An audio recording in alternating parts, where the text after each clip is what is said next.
permission to speak. Shadows hide you. I am listening. Our paths converge. So good to see you. Hail to you. Never lose hope. Here, Fred Shaft. I hear you. It has only begun.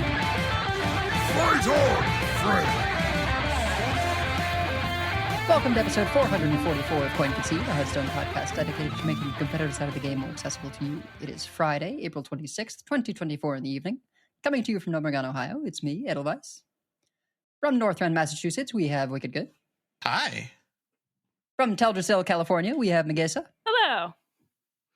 And from all around the world, we have you, dear listeners. As always, thank you for your reviews. If you would like to support the show but cannot do so monetarily, please consider leaving us a 5-star review on your podcast feed of choice, as it always helps other people find the show. So, Life and Ladder. I'll start since I am going to be a downer.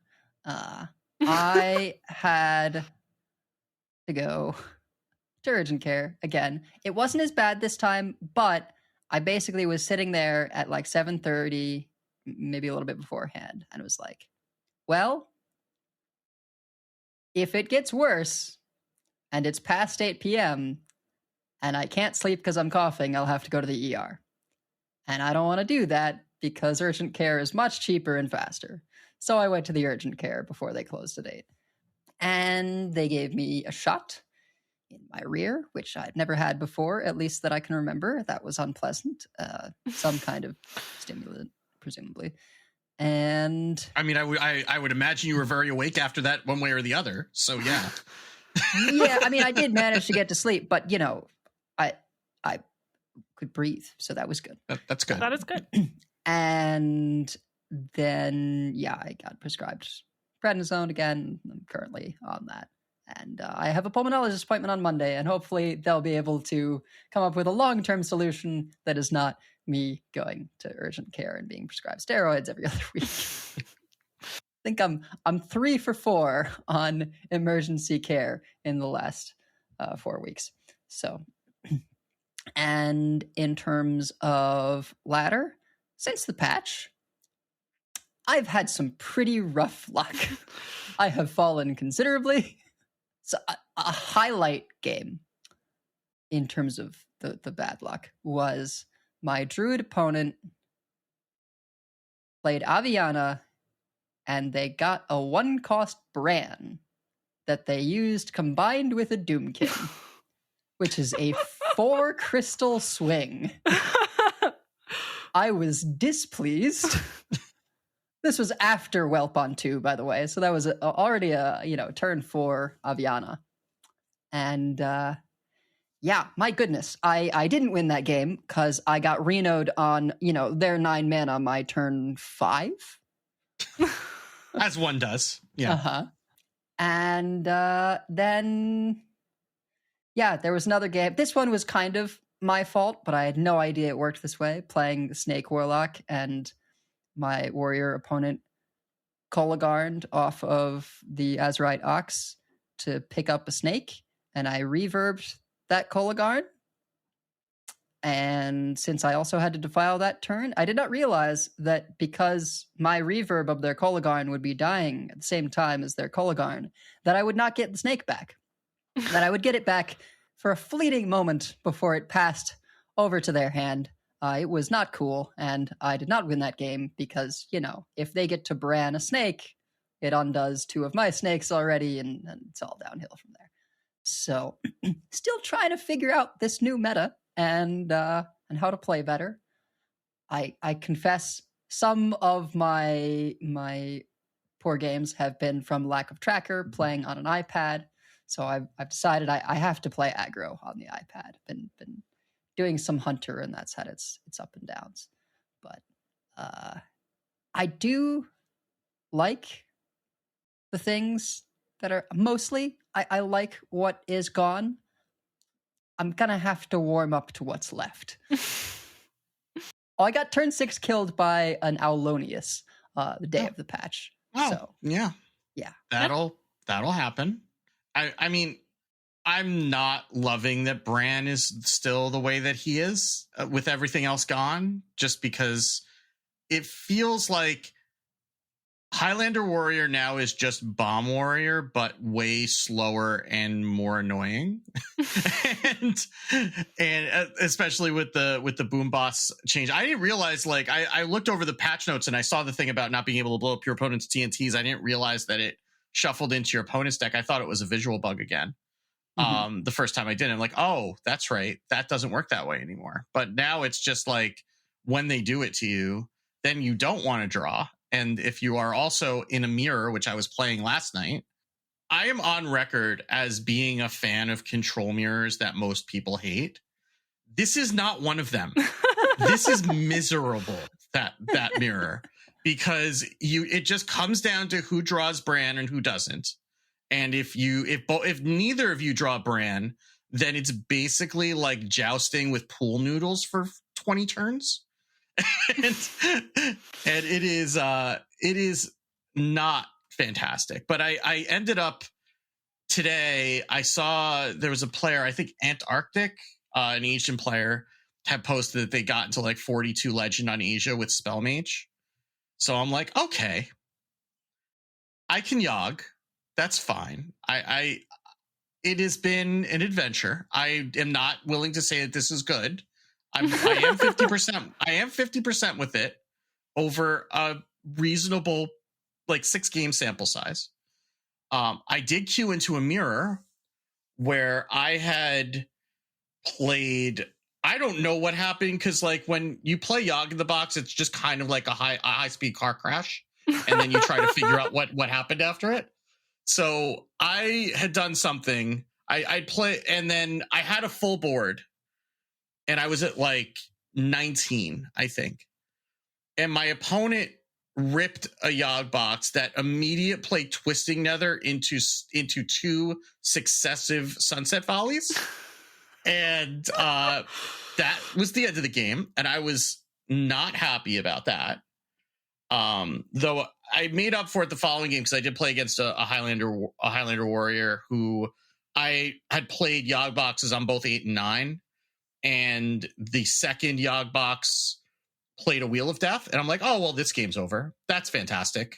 Because they immediately played the Boom Boss right after that. So shuffled 16 TNTs into my empty deck. But thankfully, Yogg did me a solid and filled up my hand at the same time.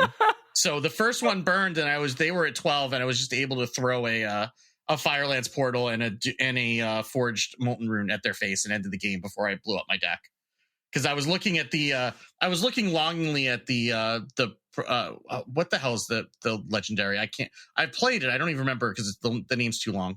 The legendary spell, Celestial Projection Orb. Is that what it's called? Galactic Projection Orb, I think. Something like that. Yeah. Something. Orb. Yeah, it's either galactic or celestial projection orb. It's orb. That's what it is. It's orb. But anyway, I was looking at my hand. I'm like, there's no way this is going to survive 6 TNTs. But then, nothing happened. So it was great. So would recommend. I mean, when you sent that mirror game replay, of course, the replay doesn't show when the Yogg is going what the spells are. So you're just sitting there like the crime scene investigator going, what just happened? Suddenly your board is gone and I have no idea what happened to make your board gone. And then you're just taking damage. I mean, in fairness, that's very similar to the experience of actually playing the game live. So it's not too far off. But yeah. I'm surprised that that's what you were finding your fun with, because I was like specifically happy to see Mage every time I saw it, because it was people experimenting with buffed Spell Mage, and man, their boxes were not so good. The boxes, that's why I'm 50-50 with it, because you live by the box and you die by the box. But I mean, what's leading up to it is very good. Like the keyboard into Spot the Difference is better than, I don't know if it's better, but it's on par with Keyboard Cold Case. Like just getting you 3 bodies on board, and then you can star power right after that, and then or you play the card that draws you 3 cards out of your deck and discounts them by 3, which either gives you free spells or it gives you a cheap Sunset Volley or a cheap Yogg box or a cheap Projection Orb. So it really does kind of come together if you can get through the first couple turns without having like an AoE spell. But you also have like you have Primordial Glyph, you have the Shadow spell. You've got a bunch of different ways to get what you need. And you know, there are some games where there was one game that I was playing, I think it was also a mirror, and I just got a counter spell off of a hidden objects, and they had me at 4, and they threw a Firelance portal at my face, and it went away, and they conceded. So you know, like that sometimes happens too. So I don't know. I don't know if it's good. I am enjoying it for now while I'm trying to figure out what it is I want to do, because I know that it's not playing Highlander Warrior Mirrors. That's for darn sure. So. All right. Well, Megasa, how have things been for you? I know you are in mourning. Yes. So before the patch, I thought, oh, I should climb with Zarimi Priest while I can. So since it seemed a likely target. So once I realized that there would be a patch, I was, I did like super well with it. I came into the patch with like a 67% win rate over my past 100 games, almost all of which were with Priest. And that was even including a couple of bad streaks. Like I had just been really doing well. And then patch hits, and I didn't even try. I know that there are people who have been, I like saw a few Zarimi lists floating around early on. I didn't even try. I built an overheal, 2 different overheal priests, because I figured there's a major patch. It's a little bit of chaos. Might as well try this again. I built one that was like an OTK with the cheaper Papercraft Angel. I'll get to that in a second. I also built one that was similar to what I was playing right before the expansion came out, with like Ambient Light Spawn, and with and like Dreamboat and Heartbreaker, the one that summons minions. And I actually didn't even have the Papercraft Angel. I did have Hedonis for extra reach, but I remembered that if you have a lot of minion chip pressure, you don't necessarily need 10 tons of Hedonis damage, although I wasn't really thinking enough about warriors when I put this together. And I actually did, at first I did really well with that, and I'm like, and then I lost a mirror to, I actually ran into a mirror, and they had the Hedonis OTK, and that worked out very well for them. So I thought, all right, I'll switch. I will try my OTK deck. Queued into a like Excavate Plague Death Knight. They had like Pile of Bones, which is the 2/1 that resummons itself, and like I saw basically their entire deck. Because the game went 19 turns, because I could not draw. That's the wrong priest to do that with, you know. You're not supposed to go 19 turns with that priest. Was right at the end. At the time I drew him, I had like 3 times as many plagues as cards in my deck.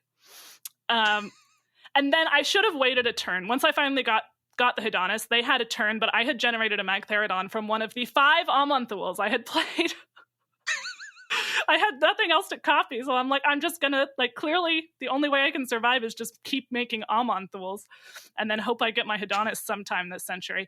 So I finally just like snap played the Hedonis, and when I got it and went off, but I should have waited for my generated Magtheridon to clear their board, and then got off with the finally drawn Hedonis, although it might not have made a difference because they made a huge board on turn 19 with the like final cards that they had, and I no longer had a way to deal with it.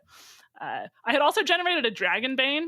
If I had somehow managed to get that down and the Hedonis down and the Papercraft Angel that's 10 mana, but at that point I was not playing at my best, I will say. But I did get some, and then when I switched back to the more proactive Overheal, it was just not working as well for me anymore. Maybe because I was tilt playing. That's definitely possible.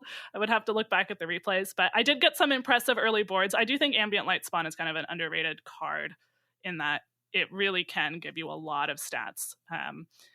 I had the Careless Crafters in there. I'm not sure that was correct. I might have wanted something else. That's the one that gives you the 0 mana heal 3 Heal threes. spell when it dies. If you're doing that as part of the OTK with Hidonit, you definitely need it. With a more tempo, it was a little slow because it's a death rattle, not a battle cry. And 3 healing does not...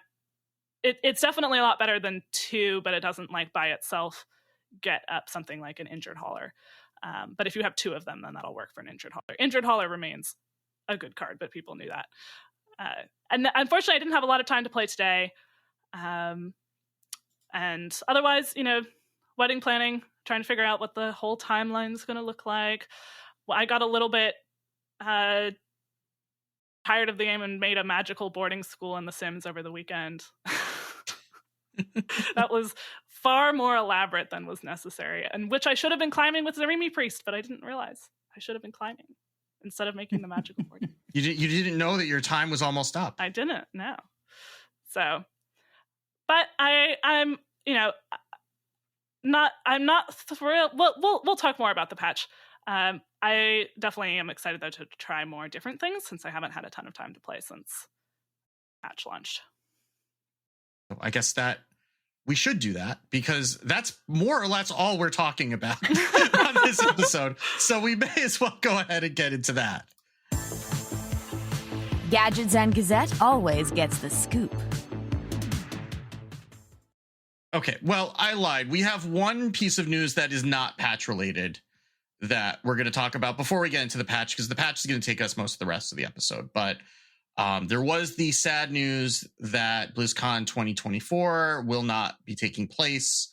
There was an announcement yesterday on Twitter, on what Blizzard posted on their website, that said, after careful consideration in the last year, we at Blizzard have made the decision not to hold BlizzCon in 2024. This decision was not made lightly, as BlizzCon remains a very special event for all of us, and we know many of you look forward to it. While we're approaching this year differently, and as we have explored different event formats in the past, rest assured that we are just as excited as ever to bring BlizzCon back in future years. So it sounds like BlizzCon is not not gone forever, but it's not happening this year. There was an article in PC Gamer where they had asked some follow-up questions, and the decision the organizers made clear it was a decision made by Blizzard, not by Microsoft.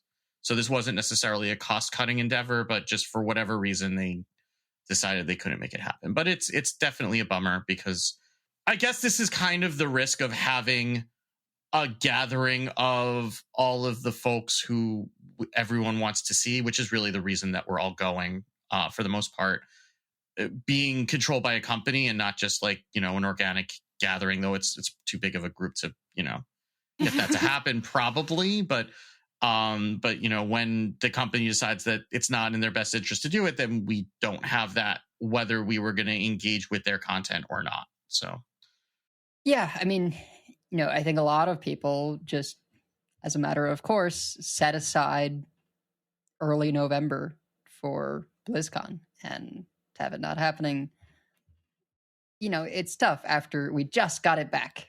A lot of us had our first one last year as well. And, I get that they didn't really give a reason. That's not, I did not expect them to give a real reason. I suspect, given that, these things take a lot of planning, and like they almost didn't do it last year because they weren't sure they would be able to get it planned in time. And I think they hired a group to help them do it, and that went not as well as they would have hoped, I think. I'm pulling things that I don't even remember where I heard it, but various sources that and my guess is they want to plan it in-house again, but maybe with these other things going on, these other activations that they're doing for Warcraft and Diablo, whatever, they're like, well, we can't do this big thing for everything the way we want. So we're going to do these smaller things. We'll prepare for BlizzCon, hopefully 2025. and then, kind of get things back on course. But it is a huge bummer. And as always, they announced their other big games.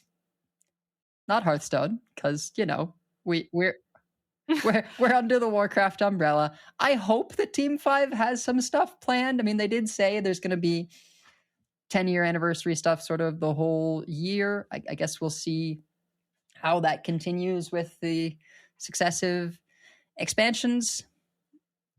But yeah, it's a bummer not to have an in-person thing.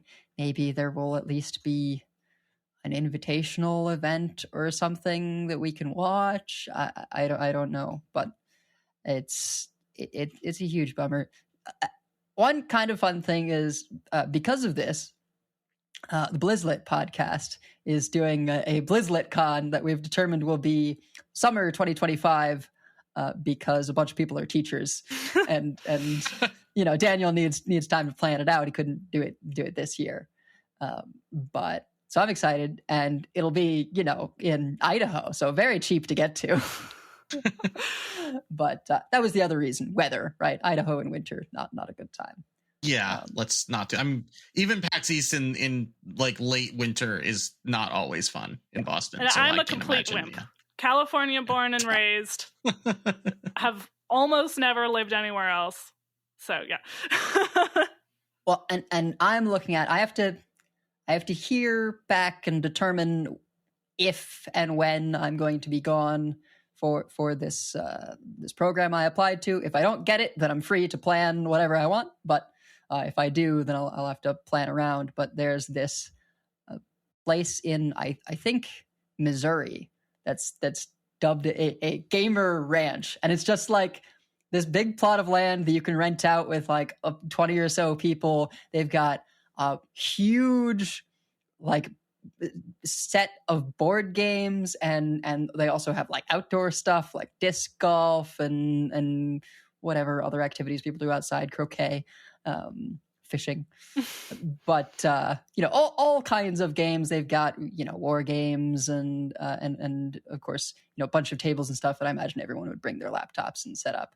And it wouldn't be impossible for me to drive to, so I could just like do a Costco run and bring a whole bunch of stuff and pick people up from the airport and welcome them there. So maybe I'll be able to convince a group of people to do that with me this year.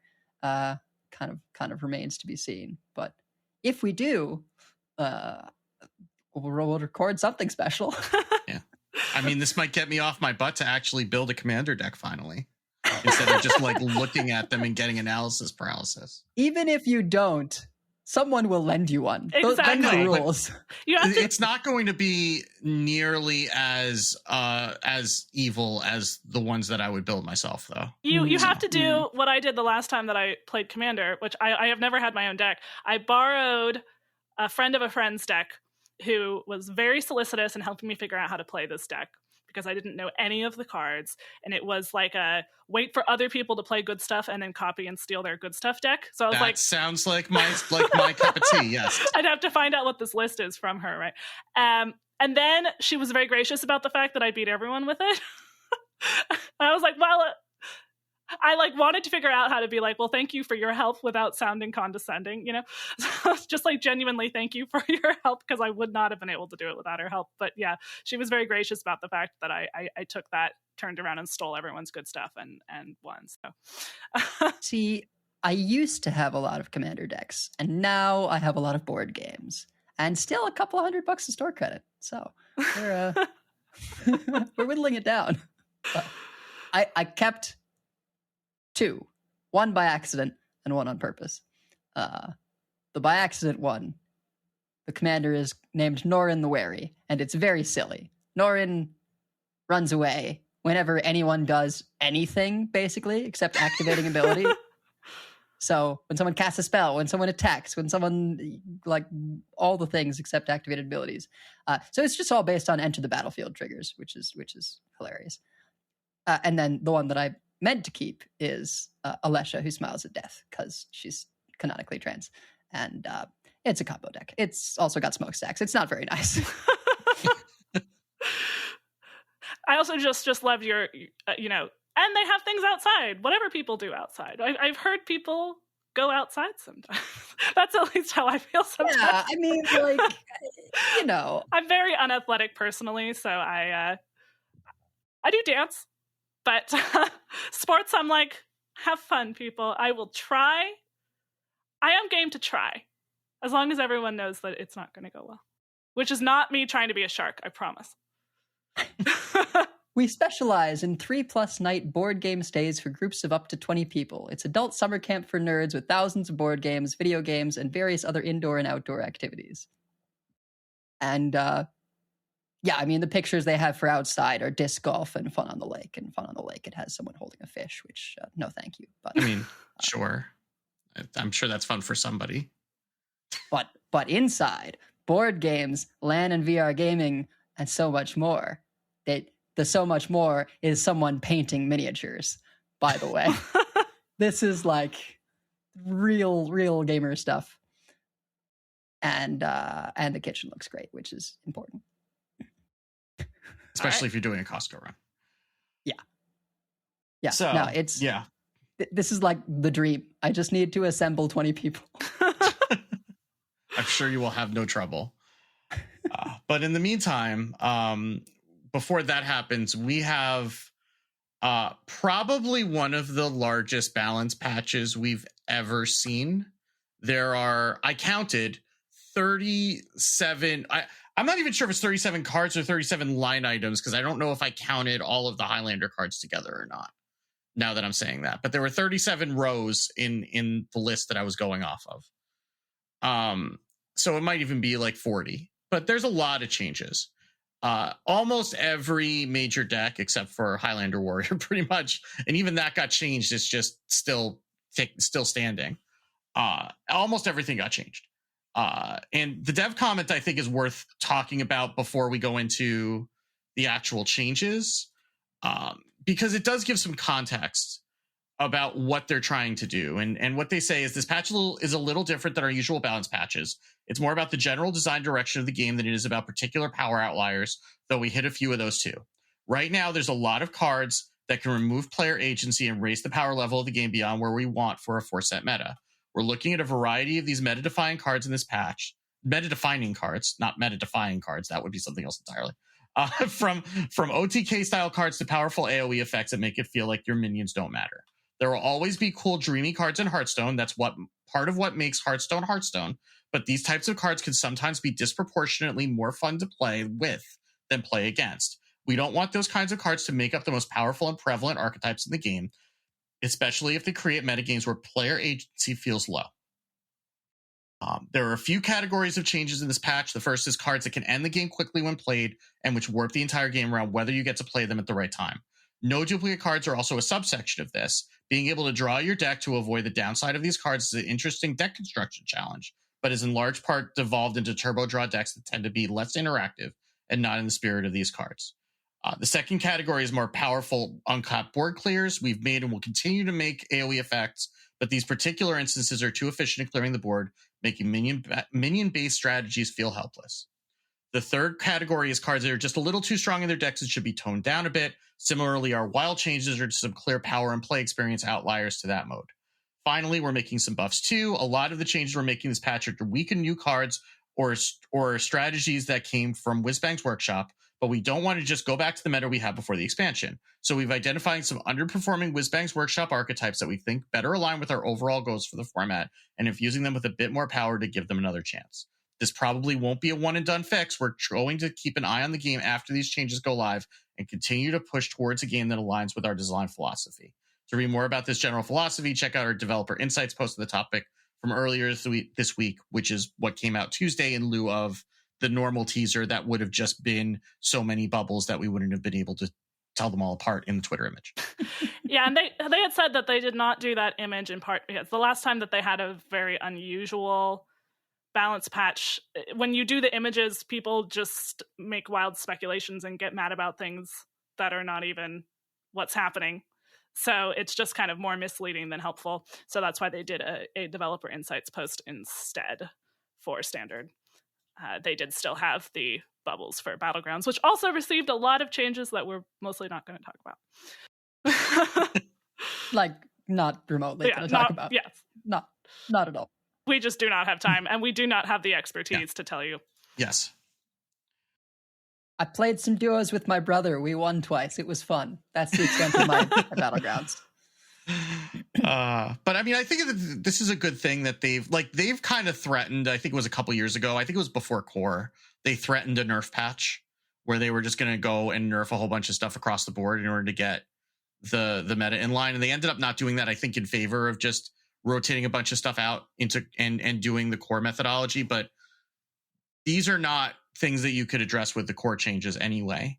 These are, last year was a very powerful set of cards that were printed, and the stuff that was printed now also has to be powerful in order to see play. A lot of it didn't as a result. And then this is kind of, I always look at like power to meta as like, you must be this tall to ride.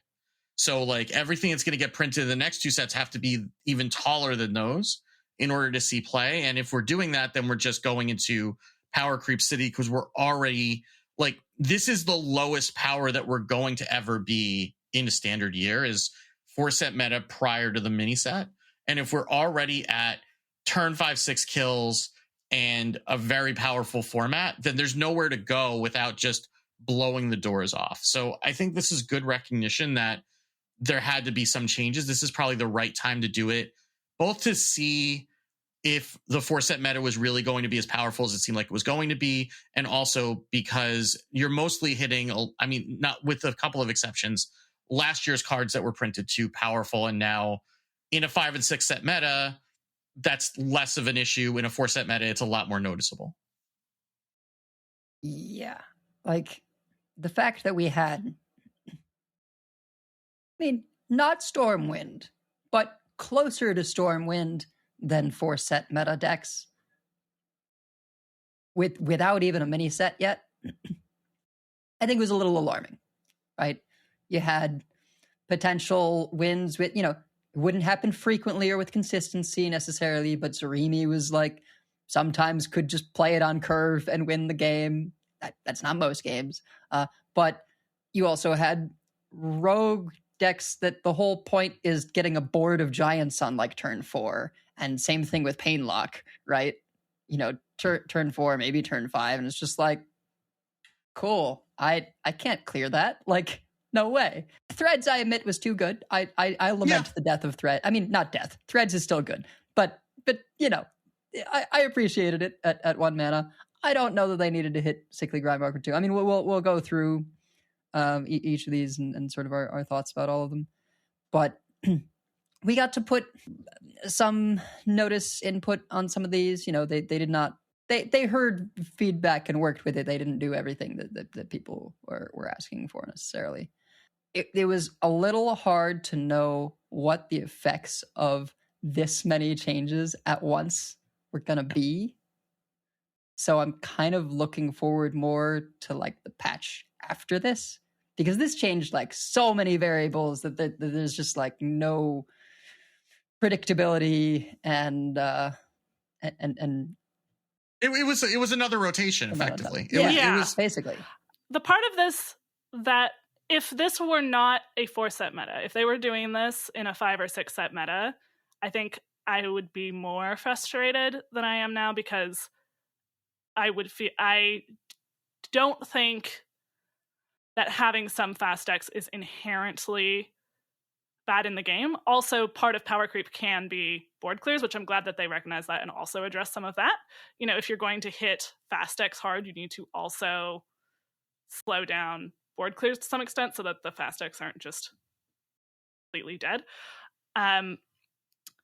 I do think, but I can understand in terms of you must be this tall to play if we're starting here, how powerful do the board clears need to get to see play instead of sanitize? How powerful do the aggro effects need to get to be a reason to play that instead of Zarimi?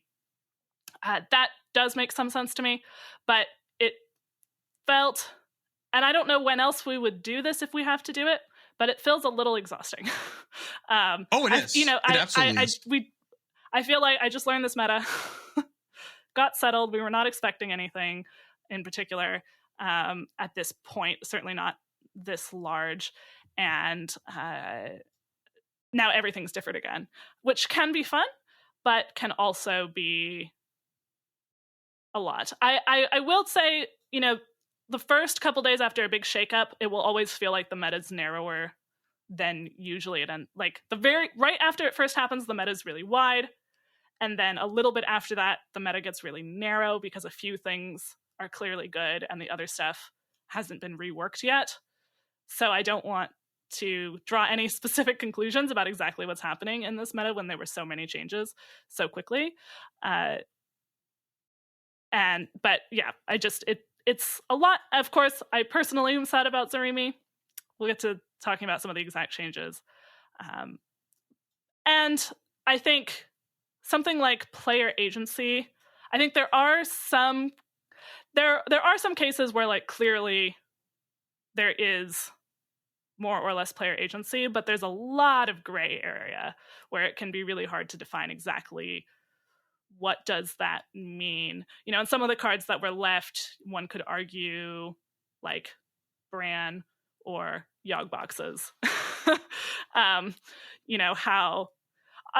So it's not that I disagree. Something like virus module having stealth is clearly not the whole point of it is that it's not very interactive. So hitting that, if you're trying to increase player agency, makes sense. But it's such a buzzword that's never going to quite make people happy because everyone has a slightly different definition in that large gray area of what player agency actually it would have been bad with Warrior being so popular now anyway, but no, they had to remove the stuff. And I mean, we've had the fun and interactive meme going all the way back to when Freeze Mage was standard legal. So like this is nothing new, and there's always going to be decks that create non-games. I think this past meta was a little bit better than most, but also it was you were either playing something very fast or you were playing something very slow, and there was not really a lot of room in the middle, because if you couldn't deal with a fast opening, then you just didn't exist, right? Like if you couldn't deal with 5/5s and 8/8s on 3 and 4, then you just don't. And the number of different combinations and permutations, like sometimes there would be like, if it's just like 8/8, you could play like a Shadow Word Ruin, but sometimes then you have Zarimi Priest, which is like 3 and 4 attack minions that are just going very wide that you can't deal with. And like, there's just not a lot of ways to deal with that unless you're also just doing that yourself, which, it's a meta. But I think that if we're already there, then it makes sense to kind of pull things back and give a chance for new cards to come in. Otherwise, it's hard to see how we were going to be able to not be playing those kinds of decks with just different combinations. But anyway, I think we should...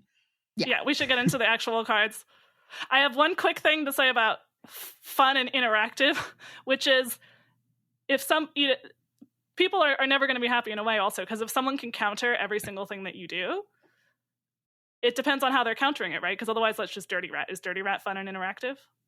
Right? That's like, it gets so thorny. There are things that are more interactive than others on a broad scale, I think, but the gray area is very hard to adjudicate. And I will add one more thing that I would like to think that our audience doesn't need to hear this, but I'm going to say it anyway. Aleko, who's the head of Final Design, had tweeted that he was getting death threats about specifically the time warp change. He didn't say death threats, but he said threatening DMs. Don't do that. That's never okay. It's okay to be upset if you had one deck and you can't play anymore. The certain thing you wanted to do isn't doable anymore. Completely valid and okay to be upset if you're not happy with some of these changes. Do not ever send threats to anyone period, but certainly anyone on the development team. That's just never okay. This is my surprised face that the people who are mad about the change to Open the Waygate are toxic. We'll just leave that there, I suppose. Yes. Okay, fair enough. For those unfamiliar, this deck takes infinite turns, or it did, and now it doesn't. And, well... Now it takes infinite turns, but only one infinite turn. Sorry, not sorry. So we'll start with the standard changes. The standard nerfs. Reno Lone Ranger is going from 8 to 9 mana. Yeah, it's fine. I mean, it was too fast. We'll talk about the no duplicate changes with the buffs, but yeah, I mean, especially with the buffs to the no duplicate cards, that's fine. It doesn't need to come out on 9. It slows it down by a turn, and it means that you can't hero power the turn you play it. If you're doing honestly, it might go to 10 someday. Like, it's stupid powerful. It is. It's still fine. And I think you can't try to slow down the meta and leave Reno at as he was. No. Like, that just doesn't make any sense. Absolutely not. Yeah. And it's one of the things that people have complained about playing against the most since he was printed. So yeah. It's not making it unplayable. I wouldn't dust it, but it's slightly worse, but not that much worse. As we mentioned, Ziliak's Deluxe 3000's Virus module was a 1/3 with Stealth, Elusive, Poisonous, and Reborn. It has lost the Stealth, but gotten 1 point of health, so it is now a 1/4. So no more Virus Rogue. So run. our last 2 episodes are now completely obsolete. Hooray! I was a bit worried that I had spent a bit too long waiting for the perfect Zarimi Priest episode. So yeah, but I mean, we talked about Virus Rogue the week before, and that's obsolete now too. We so, did warn people on the Virus Rogue episode that this was probably not that it long was not for staying. this world. Yeah. Like in a world where they didn't talk about this philosophy, they were still not going to leave Virus Rogue. Yes. That was like the non-interactivity is the point. Like, yeah, yes, that was just a dumb deck that needed to not be a thing. It was. I don't know that I would put it quite in the level of like Turtle Mage, but it felt like Turtle Mage. Like, it was a deck that, that shouldn't be a thing. Like, we shouldn't do that. We just need more mechs so that we can do like a regular mech rogue and just include the haywire power one. And sometimes you'll be able to put the stealth spider on it. So Gaslight Gatekeeper's going from 3 mana to 4 mana. I think that is a little bit less relevant now, given the other changes that we're seeing. But I guess the Cycle Rogue is still a thing. Rogue's still a thing. Yeah, so that'll slow down the Cycle Rogue a little bit. Yeah, which is again, which is fine. Yeah, slowing these big 8/8 turns down. Yeah, or anything that's playing Playhouse Giants, really. A turn that felt so luck based. So when you face it and they play that, and then they just happen to get the like perfect everything must go plus Giants turn, you're like, really? Was there anything I could do about that? So yeah. So that's going to slow that down a little bit. Snake Oil is going from 0 mana to 1 mana. This is ostensibly a buff to Snake Oil Seller, I suppose, but it's a nerf to Miracle Salesman. It doesn't really. First of all, flavor wise, it was always very weird that the snake oil cost 0. Yeah. Because the whole point of snake oil is that you're paying for something that does nothing. Right. So it was always very weird flavor wise. Now it makes a lot more sense flavor wise. So that's a buff there. But this is mainly hitting both Sith Mage and Nature Shaman, where they were building up a lot of spell damage all in one turn, and these give them 0 mana ways to do that. So like Sith Mage in particular, the way that it would combo in this standard year would generally be by reverbing it, and then you would have 1 or 2 snake oils and then 1 or 2 damage spells from the deck, like a Flame Geyser or Frostbolt or whatever. That is much more difficult now that you don't have the 0 mana snake oils, which is, I think, probably hurts Rainbow Mage because it's just harder to do that. It would also make it harder for them to print other burn spells for Mage to be able to do that later in the year if this is already there, because it just would create like too much of a mass of burn spells that would make it too easy to combo off. So that'll give them freedom to be able to print something to make Rainbow Mage a thing again later, but also like Nature Shaman killing you on 5 or 6 is a lot of the reason is this. Yeah, I mean, it wasn't even that good in Nature Shaman because you usually only had like 1 or 2 points of spell damage, but it's too good. Like, it doesn't need to cost 0. It's doing too much. It's already really good for aggro decks, and it was kind of weird that it just also was insane for combo decks. And yeah, it turns out still a good card. Like, you maybe take it out of some of the combo decks. I was experimenting with potentially, you take it out of Sif Mage and put the 2/1 that gives you a sludge back in, so you get fell easily. Like, we'll see. But it definitely was just one of those things where it was like a little too efficient. The 1-drops are always like a little different in terms of their balance, because it's usually not like, oh, this card is like stunning, wins you the game, but it's just like a little too efficient. Yeah, and I mean, like, Miracle Salesman is also a 1-mana 2/2, which is overstatted for a 1-drop, and this was supposed to be a downside. It was never a downside, ever. It's still not a downside. It's still not really, yeah. But, and I mean, you still play Miracle Salesman. It's just, you feel it sometimes when you overdraw and you can't, or when you have a full hand, you can't just like dump a Snake Oil for 0, right? So. Yeah, that is occasionally relevant. Yeah. Now, if I'm playing a deck with Pip copies this thing, and I don't want her to. That's a real cost. Yeah, that's you don't want those in your hand. Yeah, unless actually there is one situation where it's good, which is like you have nothing but Pip and Snake Oils in your hand, which has absolutely happened to me. At least I get 2 draws instead of. Yeah. The next one is the first one that I actually wish they hadn't done. So Wheel of Death, there's no check change, but the wheel counts at the start of your turns instead of the end of your turn. So they've effectively added a turn to Wheel of Death, ending the game. So I do think if you wanted to keep it 4 turns, like what I might have preferred is they change it to at the start of your turns and then just have it say in 4 turns, because it is more.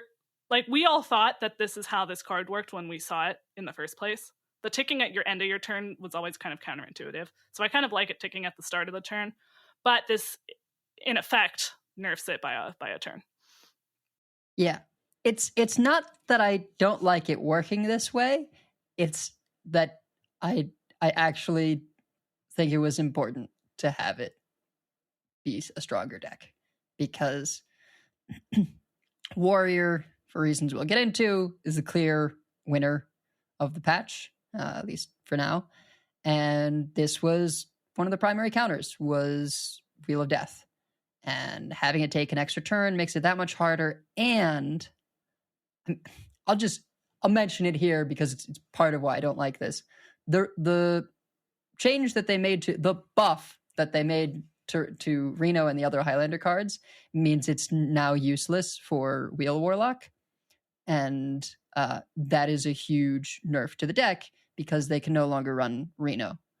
So they're losing one of their big poof effects, which should help keep them alive. And because of the change to Boom Boss. Yeah, I think that's more of the issue than anything, right? Like that the change to Boom Boss, and we'll get there, but the change to Boom Boss just like flip that matchup 100%, and it is no longer a favored matchup for like the world. You just lose your hand after you wheel, and it's like, well, how are you supposed to stay alive if you lose your hand? And also, while we're talking about Wheel Warlock, Forge of Wills went to 4 mana, which, I mean, good. Like that card has been way too good for way too long, but that's another thing that Wheel Warlock was relying on, especially with the curve of Forge into Dark Alley Pact. And now that's going to be slowing down the Dark Alley Pact by a turn. It's making you make a choice. Either you're playing the Dark Alley Pact on 4, or you're playing the Forge on 4 to get the 2 minions, but now you're not doing that till 5. So either way, you're slowing that deck down considerably, and that's a lot of the power of that deck, is being able to get that down at that point in the game. So that is going to make it a lot harder to get to the wheel turn anyway. Yeah, that curve being gone is really big, because often Wheel Warlock was not even winning with the wheel.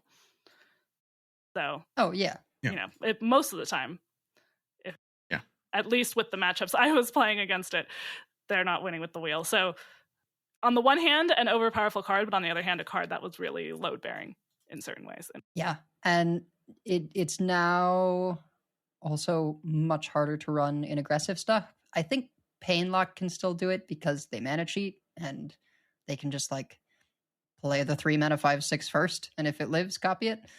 but it's definitely way worse for handlock type things, and I actually took it out of sludge, and it feels correct to do so because 4 is got too many things now, and when they already nerfed the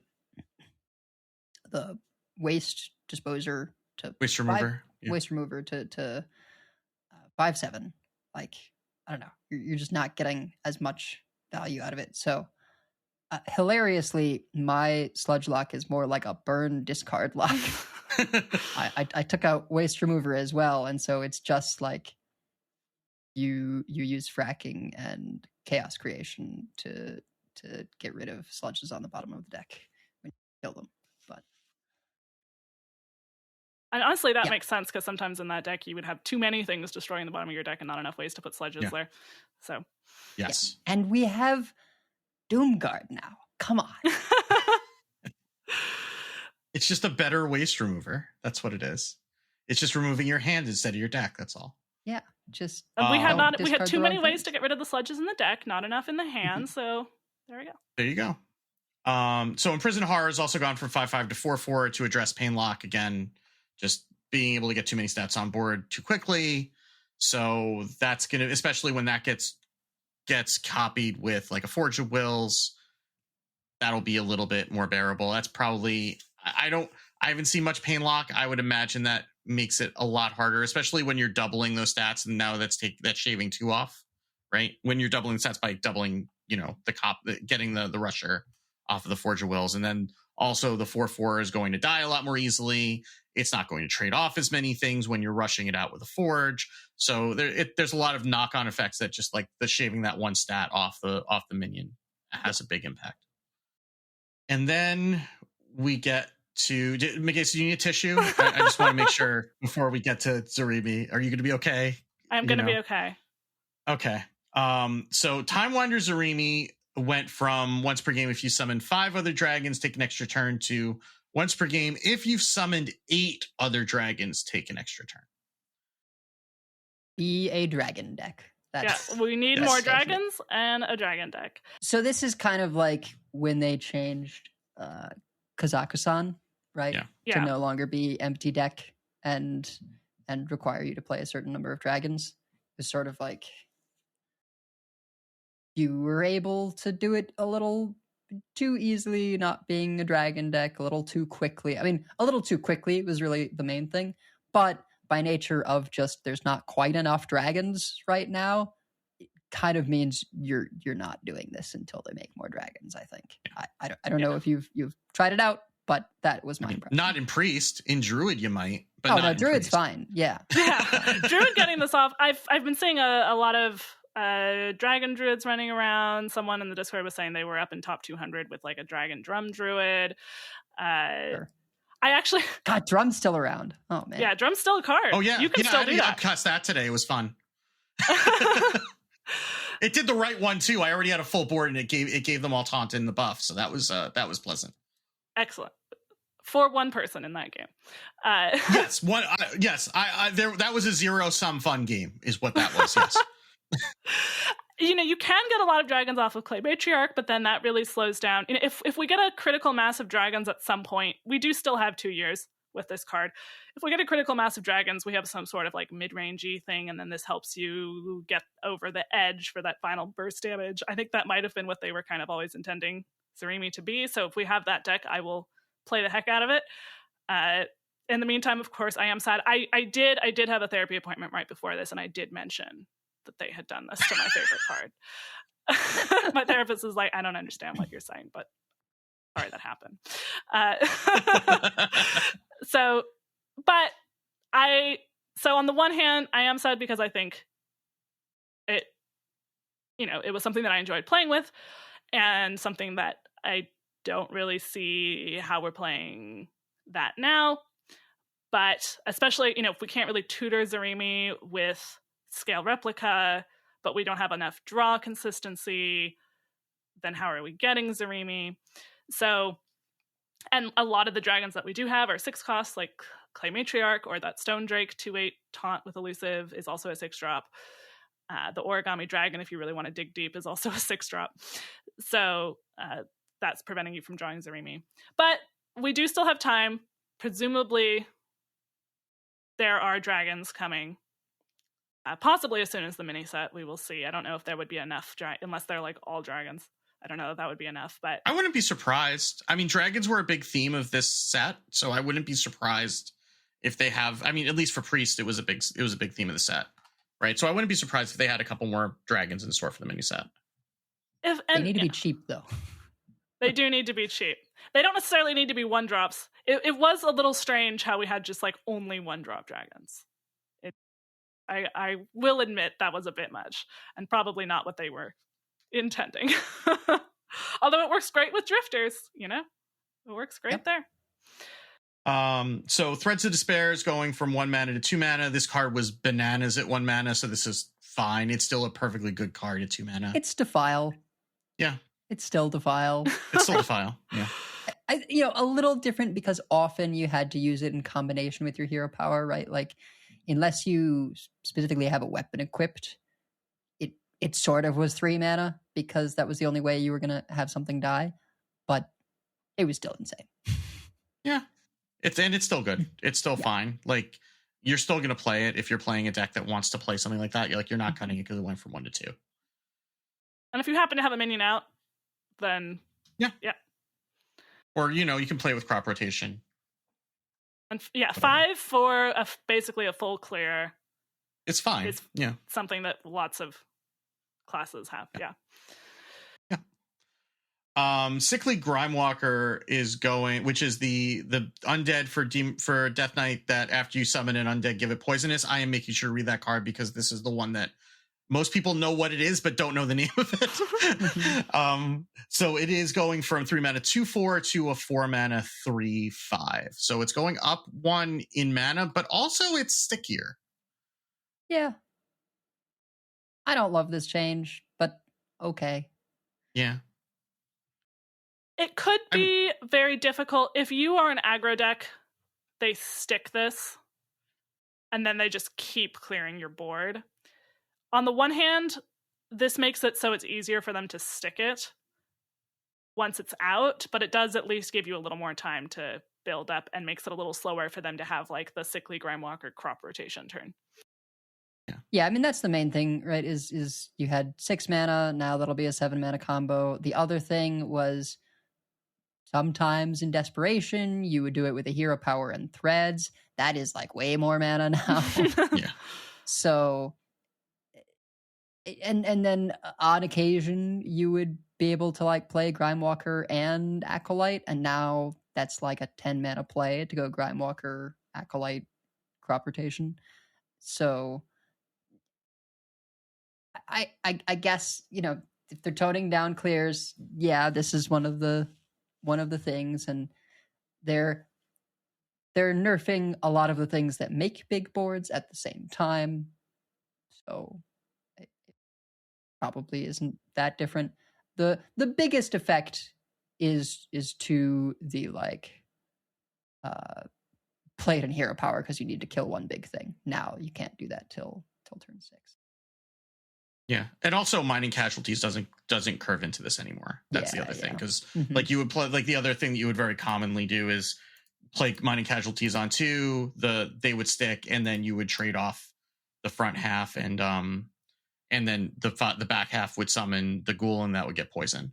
I also wonder if they in their play testing, because we remember in theory crafting there was the Quillbore that was printed in this set that did damage equal to its attack to random enemies, and that was insane with Grimewalker. With Grimewalker, oh yeah, and I wonder if that just got like bad enough with everything else getting nerfed that they needed to kind of nip that in the bud ahead of time.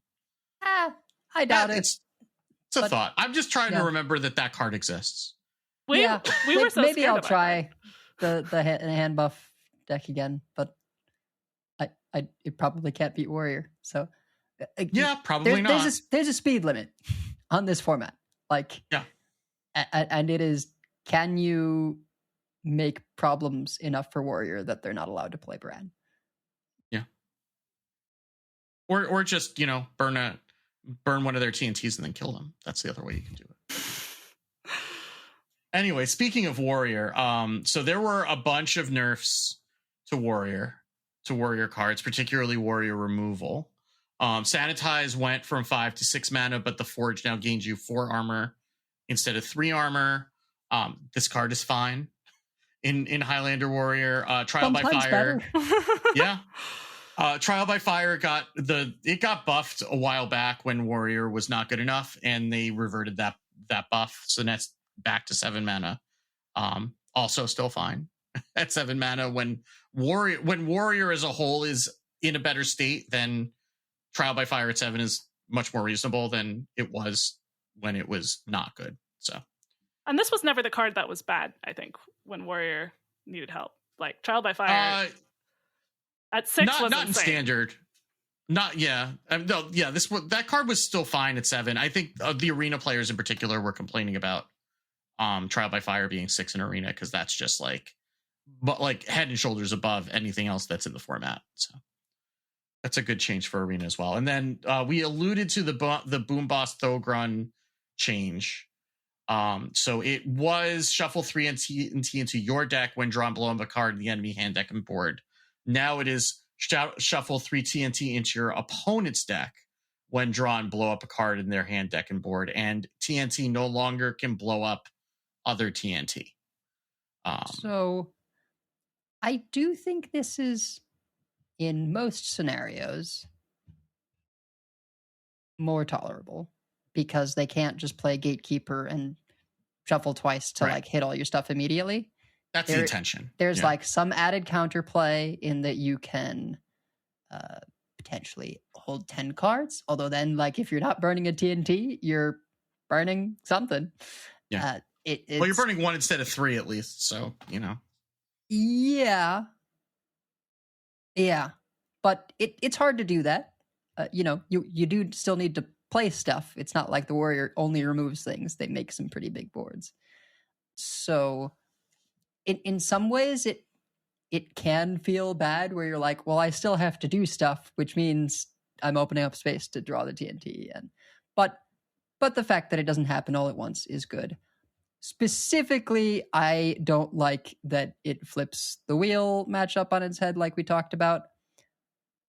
It also is just, I think that they do too much. This doesn't address the problem that I want to dealt with, which is I think it 18 is too many. Because this did not see play without Bran. Right. And I honestly don't think would ever have seen play without Bran. So you kind of have to balance it as though it's shuffling 6. And destroying 18 things is a lot of things. And it's just there's no good way to defend yourself. If it didn't hit board, you could go, okay, I will put on the pressure. And if they don't have a clear, then their TNT doesn't bail them out. They die. Now I'm thinking of this specifically from the perspective of, say, my hand buff paladin, right? Where I've played Azerite Dragon, I've got a bunch of big stuff. Obviously, I don't like my big stuff being cleared by TNT.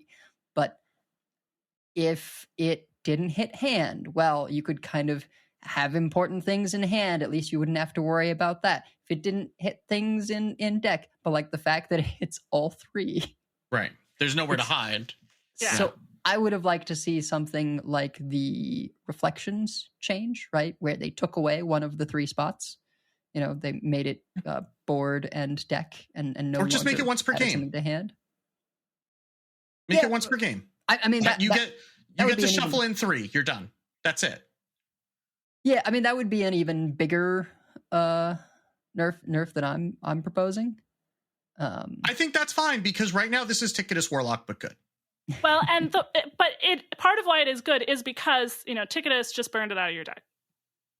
Yeah. Right. It didn't actually hit what you had. And if you had pressure, unlike me when I was playing the least pressuring priest that has ever existed, and I'm still atoning for that with my current deck choices. As long as you were putting on some pressure, it wasn't affecting that at all immediately. So whereas Boom Boss really is, you can't hold back, but you can't put forward. You have to I guess you can try to balance the 3, but if you happen to draw them, you can try to not draw, but then you're not doing stuff either. Yeah, it's especially when you're playing the mirror and you are behind in the mirror, it is absolutely miserable because the mirror purely turns into, and this is why I hate it as a control mirror, it purely turns into who can draw Bran and Boom Boss first. And if you fall behind, then what you're trying to do is you're trying to draw into those things, and that is drawing you into TNTs, which is getting you further behind. Now you can't save the resources that you want to play after the Bran because they might get blown up. So now you're playing them at below rate, which, I mean, any battle cry you're playing in Highlander Warrior before Bran is below rate. And so now you're falling behind on resources because you need to play them in case they get blown up. So it's just, it is so miserable, that matchup, when you are behind as the Highlander Warrior in the mirror. It's just, it's really Bomb Warrior, except that the dying takes so much longer. I actually wonder if it would be correct to choose a cheaper Ziliax, take out Dr. Boom, and Talon for Thogran. How do you end the game? I guess if you're just doing that, then you're just ending the game, right? I mean, because if you draw Thogran, then you Talon Bran. Fine, yeah. I mean, not if you're still running a Ziliax, right? Like the useful ones are minimum 6. But or maybe you should just be running caricature artist in that deck. I mean, probably. Yeah. But I found myself, say I'm playing Blood Decay, and literally the way I have to win is with the shuffle Ziliax. And or maybe Tonying after they shuffle in a lot of plays. The TNTs. That's the one saving grace is that now you can Tony away the TNT. But you still have to draw the ETC to get it. It has to not get dirty ratted. And, if they've played TNT. the Bran, they're doing double dirty rats. Yeah. And once the TNT are shuffled in, now you're gambling. You need to draw to find your cure, but that means you could hit the TNT. It's just, of remaining things that feel like they are impacting player agency, this feels the most egregious. And specifically with Bran, right? When they don't, when on the times when when Bran is hiding in the bottom of the deck and they have to play a naked Boom Boss, it doesn't feel terrible. It's not great, but 3 of those is manageable. It's when it's 6 that it's, especially late in the game, when you just draw all of those and then you just lose your hand and then you're done. It's really, they're getting rid of whatever's left in your deck because you've gotten deep into the game, right? It feels awful, and it's not a whole lot of fun to play against. So hopefully, I mean, again, if we're taking them at their word, which I have no reason not to, that they're going to be evaluating things. This has to be on their list. It's already, when I looked this evening, it was already 15% of Legend was Highlander Warrior. So they know that it's a thing. And it's really these changes were there were a bunch of changes to that deck, but it also, none of those changes invalidated the deck like a lot of the other ones did. So it's still playable and it's still standing. So yeah. Yeah. And then we get to one that I'm very happy is gone. Yeah. So both Flash of Lightning and Crash of Thunder got bumped up by a mana. Flash of Lightning is now 3 mana. Crash of Thunder is now 6 mana. Just they clearly don't want those early kills from Nature Shaman to be a thing. Good. I think that's fine. And I mean, again, it's a 4-set meta. They're probably going to be printing other Shaman Burn between now and the end of the year. Yeah. So if this is already killing people on 5 and 6, then there's nowhere to go from here. So that's fine. Hunter had Jungle Gym reduced from 3 durability to 2 durability because you were totally living against the Hunter to see that third press of the button. Yeah, I think Hunter got off lightly. Yeah. I think we can say. But they also did get hit in the previous Nerf patch, right? Yes. Because they had the bursting Jormungandr, I forget what I don't know what the hell, Awakening Tremors, that's the name of the card. That was still a big hit, right? So it's not like Warrior got out unscathed entirely. It's just in this patch they kind of dodged a bullet. So. Yeah. I mean, on it obviously last one day on HS Replay, it's not necessarily the be all and end all of things, but Hunter is topping the list there at Legend and Diamond through Legend. You're killing people experimenting. That's true. That is part of it. And it's fairly unchanged. It was already good in the last patch, and it's more or less unchanged, unless the game's really going long. And if you're living to the point where you're getting to the point where you have to press that 3 times, you're probably not winning those games anyway. So, and if you land a saddle up against Warrior in the early game, you can kill them. Yeah, I had somebody play saddle up on a board with Observer of Myths, and that was unpleasant. I will tell you that much. Oh yeah, I had that happen to me as well. Yeah. Yep. Because all those summons proc Observer of Myths, and that is not fun to try to navigate. Not at all. So, I'm not saying it's bad. I'm not saying it needs to get nerfed. I'm just saying that was a thing that happened to me today. Yeah, that's all I'm saying. So that's it for the standard nerfs. The wild nerfs are mainly things. 2 of these I know I've seen a number of the wild players suggesting for quite a while. Open the Way Gate, which is the original mage quest. The reward of that is 5 mana time warp, take an extra turn. They have added once per game for that, because in wild, that is once your opponent plays that the first time, you never get another turn. So now you will. That is the same thing that we had the technology for Zarimi.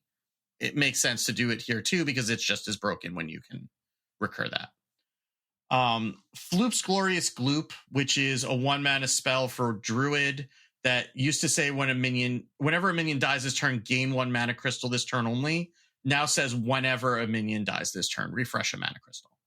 So what that means is that it's not going to allow you to go over whatever your max mana is. So you don't get to jump the curve and play out your entire hand early in the game by killing off a bunch of minions. I have not played wild enough to know what exactly they're doing, but I can imagine. And, and then you just kind of get blown out from the game from there when they get to do that. So this will keep them at least to their max mana and not allow them to be jumping the curve to playing 10 mana spells or playing ENR or whatever, and then refreshing and doing more of it or whatever. I'm sure that that's part of it at this point. And I'm already had stomach problems today. I don't even want to think about that some more. And then Snowfall Graveyard, which is the rogue location rogue objective rather, that says your death rattles trigger twice, last 3 turns. It is gone from 3 mana to 5 mana because death rattles in wild for rogue are stupid, and this will make them slightly less stupid. Naval Mine specifically. Yes, Naval Mine sounds like a bad time. So yes. All of those 70 bajillion cards that we just mentioned are eligible for full dust refunds for 2 weeks following when the patch came out yesterday as we're recording this. If you go into the collection manager and search refund, you will find all of the cards that you have available to dust. I would say possibly with the exception of Reno, if you were thinking, what should I dust this or not? Yes, go ahead and dust it. You can always, if you hold on to the dust, you can always craft it later, and no harm, no foul. If you wait to see and then you forget, then you will be out that dust. So go get that dust and then hold on to it for a little bit. And then once we figure out what the meta looks like, then you can craft some other stuff, or you may recraft some of those cards. Who knows? If they're still playable. Most of the warrior cards, you probably don't need to bother dusting either. Those are pretty much fine. Yeah, I should open my packs to see if I get any more of the stuff that got balanced. Oh, yeah. I guess I could do that too, but also I could just save those for the next expansion. So I don't know. I dusted my regular Reno. I kept the golden. Maybe I'll open the golden pack and see if there's anything good in there, and keep the standard ones. Anyway, so those are all the nerfs. Now we have the buffs. The first buff is that all of the Showdown in the Badlands, no duplicate cards, which are Gunslinger Cartridge, Rheastraza, Fell During the Lost, Spirit of the Badlands, Elise Badlands Savior, Dr. Holiday, Deep Miner Bran, Marut Stonebinder, and Reno Lone Ranger have all been changed from Battle Cry effect if your deck has no duplicates when played to Battle Cry effect if your deck had no duplicates at the start of the game. This is both a buff and a nerf. It is a buff to not having to live in fear of Staff of the Primus anymore, or Hellia. But it means that the turbo draw decks that would just draw through their decks and get rid of the duplicates so that they could play Reno with no duplicates left in the deck at the time, like Wheel Warlock, like Odin Warrior, no longer can do that. So you will have to start with a Highlander deck in order to play the Highlander cards, which is more in the spirit of the cards, but it means that there is less counterplay for them. Which most of the time is fine. Bran, maybe not so much.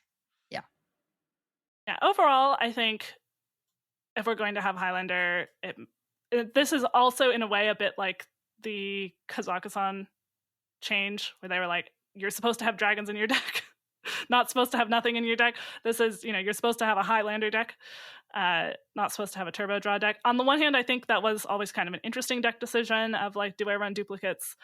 But also, it was really frustrating to be blown out by a Reno in a deck that also had consistency of duplicate cards. I know that there is always controversy over Highlander and whether having no duplicate decks, like on the one hand, that can be really fun and that it makes you run all kinds of extra cards. On the other hand, and sometimes the lack of consistency can be nice, but on the other hand, that can make it very like, did you draw your card or not? Which it sounds like the Bran Warrior mirror is very much, did you draw your card or not? So, although, again, I'm sure that's exactly the kind of thing that they said they would be looking at. I'm sure that that's exactly what they're looking at for whenever their next change is. Yeah.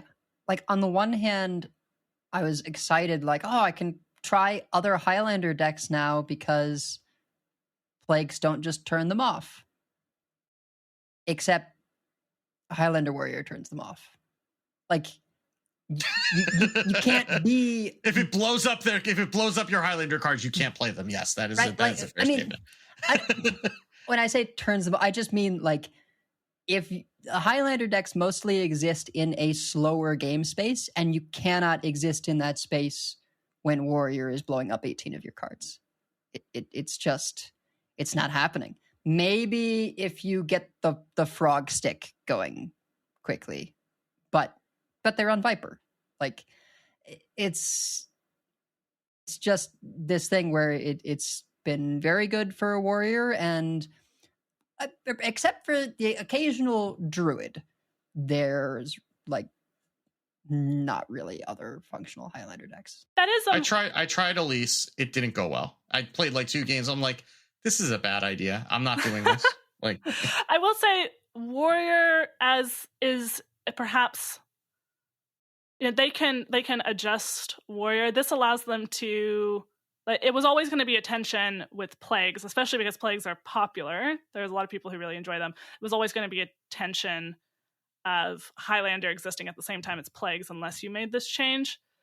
And that maybe is a little bit less soluble than, okay, now we have Warrior and Boom Boss. There are things that can be done about that, that hopefully will be done about that. And so hopefully that we'll get a situation where we have some more of these other Highlander decks.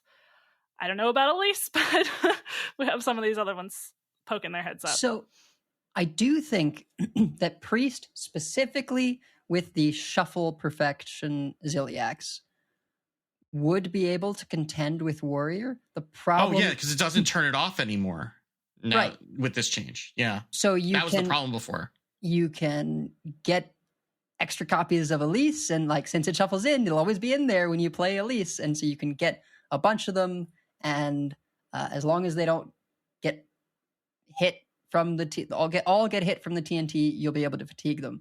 The problem is that Priest's clears are not good enough right now. That like, is the problem. You get murdered in the early game. You can't run enough dragons for fly off the shelves.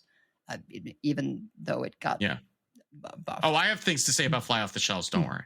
Yeah, but it's just like you have Holy Nova, and I guess the one that reduces attack by 2, but that The usually Serenity, does not do enough.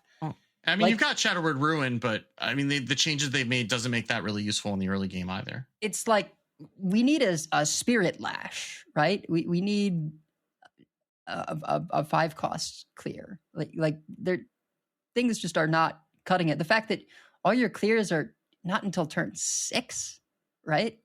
Yeah, and it's a long time. And you're a Highlander deck, so it's very tough.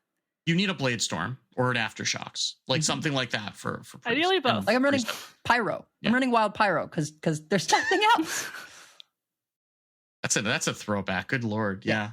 One thing that we did not mention in Life on Ladder, though, is that we did yesterday catch the very end, or I caught the very end of one time at least living the dream of the Raza machine gun Reno it was a good game. Lone Ranger with the fun. refreshing hero power. That was very entertaining. So it did happen. It's like the can be done. Can be done if only we had like video evidence. And I did get Gunslinger Kurtrist yesterday. So, somebody was living their best life. Oh. So I wouldn't be surprised if they change brand to say, like, for the next X number of turns, your battle cries go twice or something, right? Like it's for the rest of the game is a long time. Yeah, it's so tough. I like doubling battle cries. And I think a lot of people are playing the warrior not only because it's good, but because doubling battle cries is fun. I was a big fan of Quest Shaman when you had that. There, you had to pay 2 mana every turn to turn on the hero power. But, it's a fun effect. I don't know if maybe they made it an 8 mana 2/4. It would be like so prohibitive to play that it would be tolerable. But in spite of what we said about a 6 mana 2/4, it is not intolerable to play enough. Like the cost is not high enough. Well, yeah, if you've gained 15 armor between turn 1 and turn 5, then it's fine, right? Like, I mean, when I had old Zarimi priests, sometimes there would be times when I'm like, I dare you, play your Bran. But if we're slowing the game down so that there's not going to be, I'm killing you on curve at 5 or 6, then yeah, you totally have time to play the Bran. It just becomes like, if you ever have just barely too little pressure, then you're like, well, shoot, Bran came down, and that means I'm going to get TNT'd, and it's just all downhill from there. So I don't know if they need to completely change the effect. I kind of would almost prefer to like do something like make it 8 mana first. Yeah, I don't know. But it's definitely like out of spirit of it stands out, right, with everything else that they've done.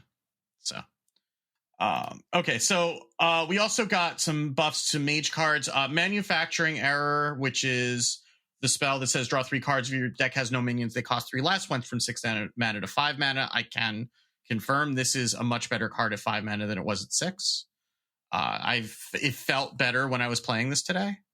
So 6 is a lot for drawing 3, even if it's discounting, and especially because you can't necessarily, like, not everything in that deck is going to be free after you draw it and discount it. So even if you get like one, and even the things that you do draw and discount are like Void Scripture, which you don't necessarily want to play till the next turn anyway, because you'd want to play it when it's free, when you have all your mana. So on 5 mana, it is much better. And then it lets you do things like Yogbox earlier. Yogbox becomes 5. I mean, the things that it does are the same, but it's a little bit easier to do those, which means that you're also drawing the Yogbox to Yogbox earlier. I know that that's not necessarily a benefit for everybody. There's some people who are not going to be happy about that, but you can Firelance Portal earlier. It lets you do those things a turn earlier, which is nice. And Sunset Volley went from 10 mana to 9 mana. This really is less about the mage deck and more about nerfing tendril decks into the ground, which I say hallelujah. This Poor was Clark is so sad.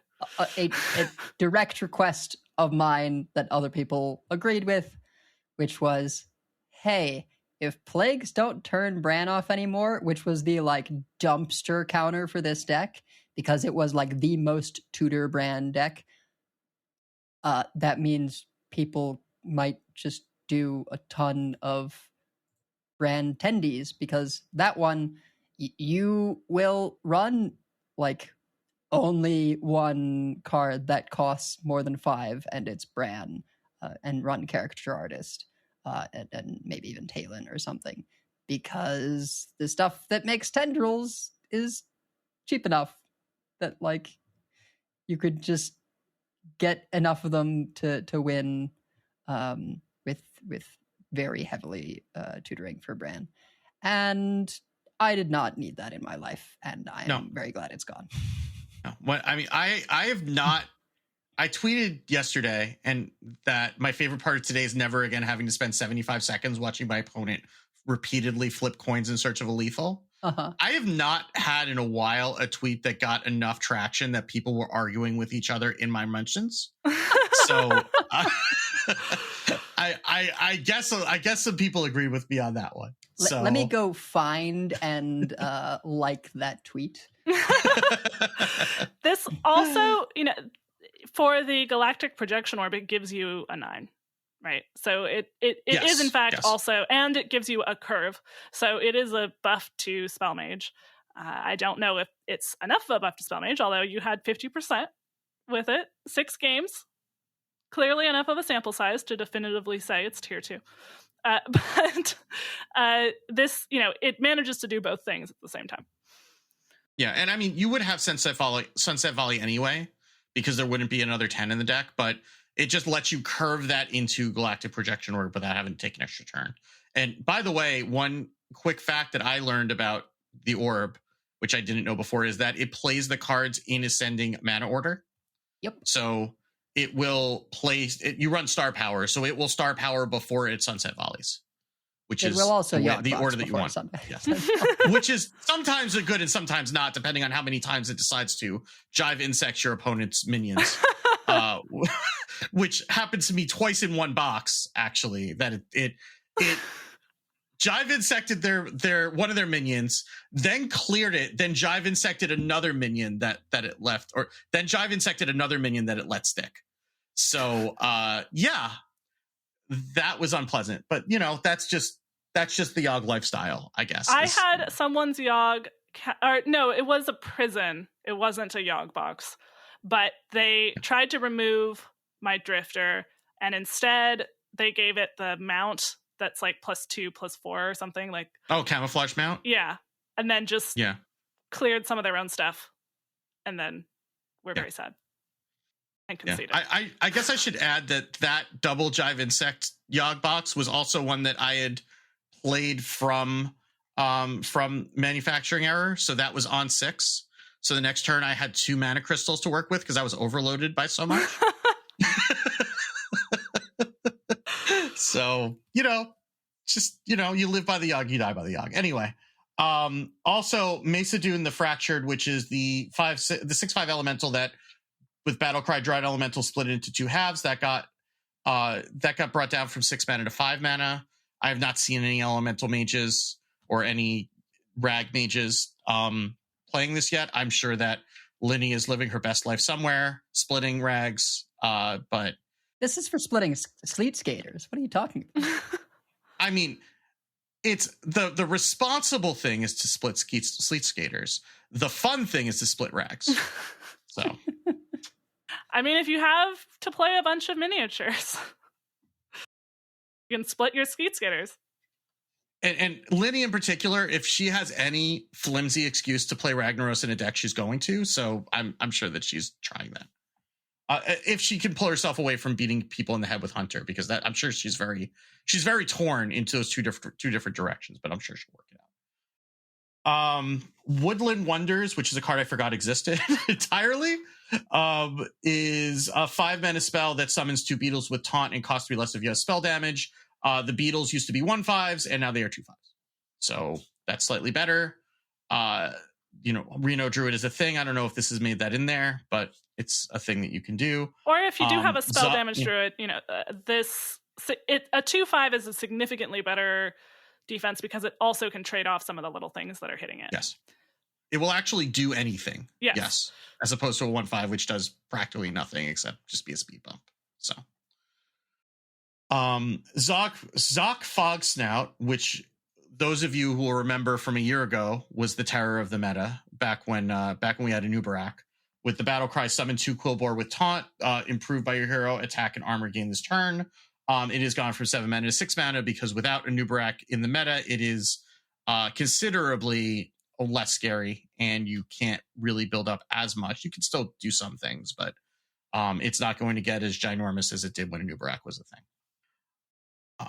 Also, Chia Drake, which is the 3/5, or it was the 4 mana dragon for Druid, which choose 1, gain spell damage +1, or draw a spell. It was a 2/4, and now it's a 3/5.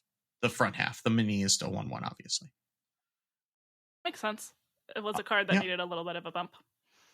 Yeah, I mean, it just needed to be a minion, right? Like a 4 mana 2/4 is not something you want to be playing unless you're getting significant value out of it. And spell damage Druid is just not taken off, so that's fine. Aside from Alonius is beating up Edel on the day of the patch. I don't know. They didn't need to give Druid anything. They should have just nerfed some Druid cards just out of spite. Is that your position? Just for good measure. Yeah. Just to be sure. Yeah. A 4 mana crystal swing, Wicked. That. But we're not bitter. It's fine. We're not bitter. They did crimes. Those are reserved for Magic now. We shouldn't be doing those in Hearthstone. I was on 4 mana crystals to their 10. But otherwise, how was that game? Did you have fun? So Hagatha the Fabled, which is the Shaman Legendary with Battle Cry, draw 2 spells that cost 5 or more, transform them into slimes that cast the spells. Went from 5 mana 4/4 to 4 mana 4/3. This is a buff. However, this will also draw TNTs, and the TNTs do not turn into slimes. They just blow up. So I don't know how much of a buff this actually is. But just do be careful if you're playing this that you haven't had 6 TNTs shuffled into your deck. I'm excited to try this again after they do something about Warrior. Aftershocks was nerfed recently, and then which brought it up to 5 mana and then cost 2 less if you cast a spell last turn. They knocked both numbers down by 1. So now the base version costs 4 mana, but it will cost 3. It'll still cost 3 if you cast a spell last turn. So, I think that's relatively fair. It's more the discounted version that was the problem more than the base version. So 4 mana to do 3 is fine. 3 mana to do 3 is also fine.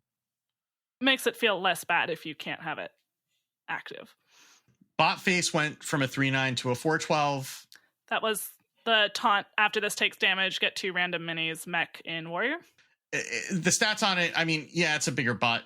I guess that makes it slightly better just as a taunt minion. But the problem with that has never been the stats. It's been the fact that the random minis are not always great. And you're going to, I guess you'll get more of them. So maybe you'll roll one of the ones that are decent. I guess maybe that's the idea. I don't know. But, if you want to play Chemical Spill and do that, via con Dios. So, Tyrannosaurus, which is the hunter beast, which with rush that with death rattle deal damage to random enemy. It is going from a 7/6 to a 7/7, and the death rattle will deal 7 damage to a random enemy rather than 5. So, not necessarily what Hunter really wants to be doing right now, because Hunter's not really doing big beasts unless you're Sidisi. And Sidisi is fighting the good fight for all of us, but it's better if you are doing that, because 7 is definitely a bigger number than 5. So I ran the math on that one. I'm pretty sure it checks out. Math teacher Yeah. agrees with you on that. Yeah. Okay. You Good. get full points. Excellent. I am now smarter than a 5th grader. Excellent. Okay. Shoplifter Goldbeard is a 5/5 pirate legendary for rogue. After you summon a pirate, summon a copy of it that attacks a random enemy, then dies. It's going from 6 mana to 5 mana. I haven't seen this, but I'm sure if we get more pirates, then that's possible. I have been seeing the miniaturized pirate enough, so maybe people will just like throw it in there just to get some more value out of that. Who knows? But we'll see. And also Crystal Cove, which is a location for rogue. The next minion you summon has its stats set to 4/4, now sets its stats to 5/5. So we are keeping the flavor of constantly changing the crystal core between 4/4s and 5/5s and extending that to the location. So perfect on flavor. Excellent. And Crane Game which is summon copies of 2 demons in your deck, is going from 9 mana to 8 mana, which is better because that means that you will have 1 less draw to have drawn all the demons out of your deck. But you will still probably have drawn all the demons out of your deck, which has generally been the problem with Crane Game. So maybe there's a spot for that, maybe not. But if we see a big demon deck, that'll be a little bit better. And then there's some priest buffs, fly off the shelves, as we mentioned, which is deal 1 damage to all enemy minions, repeat for each dragon you're holding, is going from 4 mana to 3 mana. I maintain the problem with fly off the shelves was not the cost on the card, but the fact that you have to play a lot of bad cards in your deck in order to get this to do enough, because most of the dragons are not good. Yeah, you have to happen to have like stuck a Whelp Wrangler or copied your dragons with Pip or stuff that means you're playing this later anyway. So perhaps in the future, or maybe even in the, maybe this is prep for the mini set if we're getting a bunch of dragons in the mini set. But I mean, I would just love to see them just like say like deal 1 damage. If you're holding a dragon, deal X damage, right? Like not make it contingent on the number of dragons, but if you're holding a dragon or 2 dragons or 5 dragons, I don't care what the number is, but just like if you're holding dragons, then do more damage and make it a set amount rather than making it contingent. Because like doing 1 more damage for each dragon you're holding, it creates a weird tension when you're not playing the cards in your hand in order to get that to happen also, then you made this weird choice between, do I play a cheap dragon to have it fight on board, or do I hold it to make fly off the shelves better? Yeah, that is also part of the problem. And then, I mean, that was something that Pip suffered with, especially when she was more expensive, was these are mostly 1-drops. You want to play 1-drops. That is, and so, yeah, if you're holding onto them, then it's just, it's a different deck than what we have right now for Priest. Yeah. Yeah, and it's not going to fit into a Highlander deck because there certainly aren't enough. You have to dig real deep to find enough dragons to play in a Highlander deck to get this to do anything. I tried. It's not especially on 3. Yeah. Papercraft Angel, which is the minion that says your hero power costs 0, is going from a 3 mana 2/5 to a 2 mana 2/3. So it dies more easily, but it comes out more easily, which lets you live the Reno Arcane Bullet infinite damage dream more easily with Rise of the Resealed. It also made it when I was playing, I only played 1 game with it, but when I had for the second Papercraft Angel, I felt like I could just use this to get a free hero power and a 2/3 body with it. It's not completely horrible to play without being part of the combo, although obviously that is the main reason why you would want to play it, is it's part of the big combo.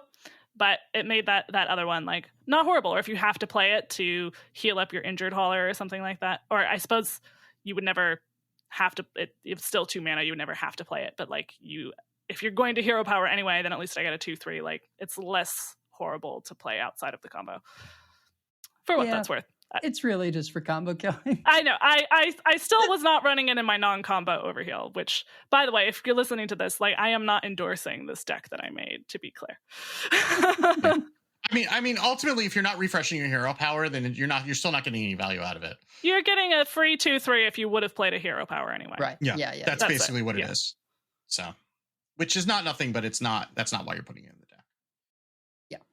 Treasure Distributor, which is the neutral 1 mana 1/2 pirate, says after you summon a pirate, give it +1 attack. Now it also buffs itself when it buffs the other pirate. So if you have some sort of a pirate aggro deck, this could buff itself in addition to whatever else you're buffing. We haven't quite seen that yet, but we're still only a day removed from when the patch came out. So or we could get more pirates and make this more of a thing. Can you imagine if they put patches to core after doing this? Stop it. Don't even give them ideas. With charge. Just, yeah. Sorry, No, I can't imagine. Please don't. Don't do it. There is a little troll inside of me at sometimes. Oh. No, there's Which just is appropriate not... because he's a little pirate. There's just... I don't know if it's like not enough pirates or just not the right pirates, but I tried messing around with some pirate rogue. It's not quite there. This is very powerful, right? It's better than Arms Dealer. Arms Dealer was good. There's just not quite the support presently. Well, I mean, Arms Dealer also, like, there were things that summoned undead in bunches, right? And that's not as much the case aside from that, like the pirate in the shopping cart for rogue. Like, other than that, there aren't a lot that are like summoning extra ones. I guess you also have the weapon that summons pirates. I don't know. This could also be, the more we've been talking, the more I'm thinking some of these might be pre-mini set changes. And that could also help explain the timing of, like if they want to make sure that things are set up for a 5-set meta to be able to play the new cards, this one's not too powerful. Why are they doing it right before the mini set? It might be setting up for the mini set. So we'll have to see. And then finally, Splendiferous Whizbang got adjusted, and all of Whizbang's experimental decks, except for Hunter, Warlock, and Mage, have been adjusted to be more splendiferous. And also what I discovered when typing up the show notes is that splendiferous is a real word because I misspelled it and it auto-corrected it. It sure is. So that is a real word. Is something that I learned just typing up the notes yesterday. So take with that as you will, the more you know, etc. The Apple Dictionary says adjective, informal, humorous, splendid. Okay. Well, there's our show title. I did face a Splendiferous Whizbang, and they were Druid, and they discovered a bunch of stuff. Luckily, they picked quickly, so it didn't take super, super long facing them, discovering every single card that they played. And I won because I was playing aggressively, and they were discovering every card that they made. But it felt like they were getting, they still did okay, and I'm glad that they're making the decks a little bit more even in terms of, or at least hopefully. I haven't looked in detail at all of the changes, but this is clearly something that there's an audience for, so it may as well be more playable, if not. I'm sure some people will be climbing to Legend with Whizbang next month. Sure. You do you. So that's and there also, as we mentioned, there's a bunch of Battlegrounds changes related to the patch. Both Battlegrounds changes and most of the bug fixes are Battlegrounds related. We are already an hour and 45 minutes in, so I would recommend that you read the show notes if you have interest in those things, because we are not going to be adequately equipped to break those down for you, nor will we survive the episode if we try. So we are just going to finish with the show notes here and move on to Decksplanations quickly, where we tell you what the hell we do now.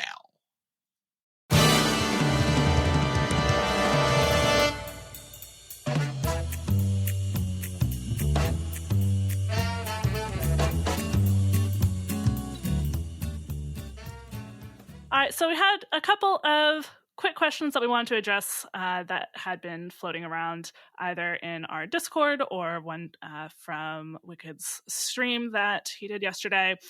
The first question that we had was from the Discord. Ari wrote, "What to do when your deck gets nerfed? I've been playing Zarimi Priest exclusively this season and am now in top 2000 Legend. I want to continue playing Hearthstone and shoot for 11 stars, but I don't know what deck to play. Do people recommend playing casual for the time being until a deck appears that I find interesting? And then once I know what deck I want to learn, do I play it on ladder and risk tanking my rank that I've worked so hard at all season?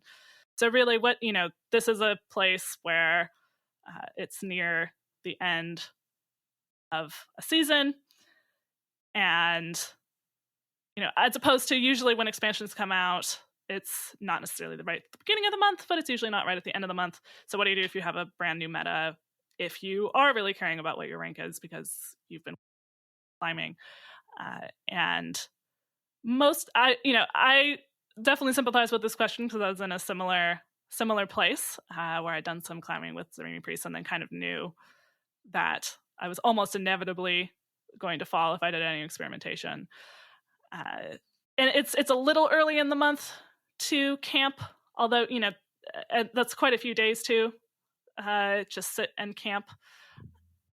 Also, just if you're camping, you don't get to play unless you are playing Battlegrounds or something, or you're casual's not the same, right? Like you're not gonna see the same decks that you're gonna see in on ladder in casual, so it may not really help you as much as you would think that it would, unless you're really I think casual is good for learning the mechanics of a deck before you take it on ladder, because if you don't actually care about what you're playing against, you're just trying to learn how do I order these things, what kinds of things am I mulliganing for. It's good to get some practice there against decks that you don't necessarily care about what you're facing. But if you're trying to learn a deck in terms of how you're going to play against the Highlander Warrior matchup, I mean, you might run into one or two in casual, but it's unlikely, and you're going to be running into a lot more jank that you're not necessarily going to see on ladder. It's not going to be as useful for you once you get past those first couple of shaking off the rust, learning the mechanics of the deck, and then getting to a point where you could pilot it in an average game.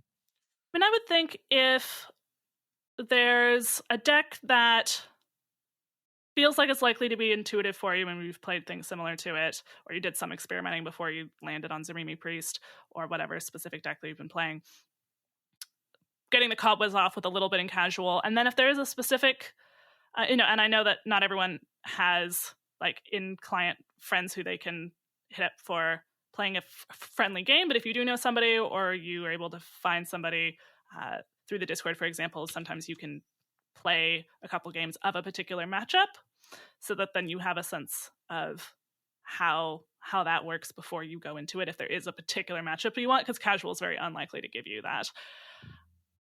Certainly not in a reasonable time frame.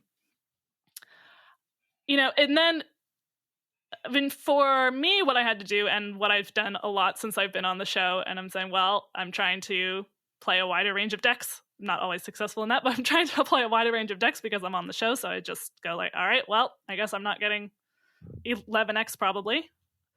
Or I might. Sometimes something clicks early in a new meta. The reward you get for getting 11x, of course, is that you get more stars, but harder opponents the entire way up, including D5, D1. So I know that's probably, it's, even if you play more and you drop now, that feels bad because you don't get the 11 stars at the start, on May 1st. But it is something that you still, you got to that rank, honestly, right? So even if you drop, and you might not if you play something else, but even if you drop, you did hit that rank, honestly. And so it's just a question of, want to try something new? And which, if it was any earlier in the month, I would just say, yeah, just try something new. You may or may not climb back up. If you really want to camp, you can camp. If you want to make it a little bit less likely that you'll drop, doing a little research on your deck first before you just start jamming it can. Yeah, I would say that, it's going to be tough for this month just because this happened right at the end. So things are going to be crazy for this whole week, pretty much. We said this is almost like a core rotation, just I mean, not quite, but it's a huge patch, and it's going to take people a while to figure things out. It's been 2 days as of recording this, so you could You could pick the deck that is the clear outlier, right? Warrior, and try and just learn that. Or you could just, say, you know what, I'm going to leave it for this month, and I'm going to wait a week. Usually it takes about a week for people to sort of figure things out, and then look at the various decks that are putting up good numbers, and sort of pick what fits your play style from those. But ultimately, like Mageza was saying, your reward for being 11x is tougher opponents. I would just, like, the only way you get better is by playing the game. If you're not having fun and getting tilted, like, that's gonna be the worst thing. I did a lot of that, mostly because I was trying to get games in for recording the show, and it did not go well for me. So I would say probably the healthiest thing to do if you don't like playing in sort of crazy unknown land is just to wait a few days, a week for things to kind of settle, and then decide. And bonus question, should you craft anything right now? No. Do not craft anything. I got this question more than once on my stream, like, because we had technical difficulties. Normally we record on Thursdays, and we had technical difficulties, so I just decided to turn lemons into lemonade and stream instead. And I had multiple people come in because I was playing Highlander Warrior because that was the only deck at the time, and there were multiple people coming in and saying, should I craft this? What I didn't say was no, because you're going to be miserable playing this into mirrors. But also, but I what I said, and I'll say it again, is that, like, at the time we'd had the patch for 8 hours. This was clearly, and even a day later, is clearly like the meta warping deck, right? But that doesn't mean that will necessarily be the case in a week or even in a couple of days. Somebody could find a counter to that. It happens a lot. And even if I would say that even if it is the meta warping deck, you're going to be playing a lot of mirrors. It doesn't matter how bad the mirror is, you're going to be probably going closer to 50% because you're going to be playing into the same matchup a lot, right? So this may not be the deck that you want to craft anyway. I mean, if you enjoy that sort of deck, sure. This is a hard deck to love. I'll be really honest. And I say this as a control player, right? Again, I am the one who is most likely to be loving just removing boards and then blowing up cards, and it's rough to play that deck for a long period of time. It gets frustrating, especially because so much of it hinges on drawing one card that you can't do, and sometimes it's just at the bottom of the deck. Well, and also, when you have a deck that's a clear outlier in a new meta, it could get countered. It could also get nerfed, and the specific cards that got nerfed, you get a refund for, but you might have crafted something else that doesn't get directly nerfed.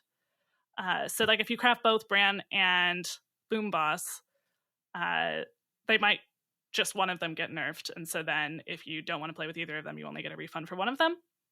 So, and that could go for lots of different decks. So in general, you want to wait a bit if you on new metas overall before crafting things.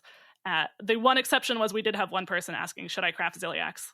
And most of us in the Discord were like, craft Ziliax. That's fine. Yeah, that's fine. Yeah. And I guess the one thing that does make Highlander Warrior a little different than when we normally give this advice is that a lot of the cards in Highlander Warrior were just nerfed. So you can kind of rent those cards and try it, right? If what you're missing are mostly cards that were just nerfed, you can craft those, see if you like the deck or see if the deck stays good, and then just set yourself a reminder to go dust them again before the refund expires. So if that's all you're missing are cards that were just nerfed, then yeah, you could try it, right? Because you can just get that dust back. That would make this a little bit different. But that's a very unusual situation where a card has like multiple cards nerfed and is still like the best deck in the meta. Yeah. That doesn't happen very often. So, like, specifically Thogren, if that's the card that you're missing, and that's the card that I think is most questionable about lasting yeah, you can kind of rent it for a little bit.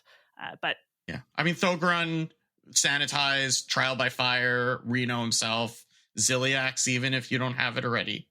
Like, there's a fair number of those cards that you could just craft, and then if you decide you don't like it or the deck gets hit, you could just dust them again. No harm, no foul.